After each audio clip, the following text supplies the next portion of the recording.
म जे भन्छु त्यही गर्नु पर्यो ल स्टार्ट ओके म्याडम यस्तो गर्नु पुट दिस अन योर चिन नबोल्नु पुट दिस जे भन्छु त्यही गर्नु put this on your chin गर्नु नगर्नु put this on your chin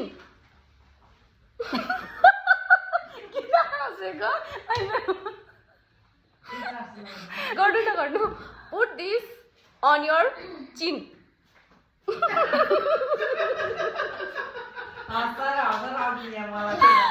put this on your chin गरिहाल्नु न नखाने फेरि भनिदिएँ पुट दिस अन योर चिन लु तपाईँको चिन कहाँ छ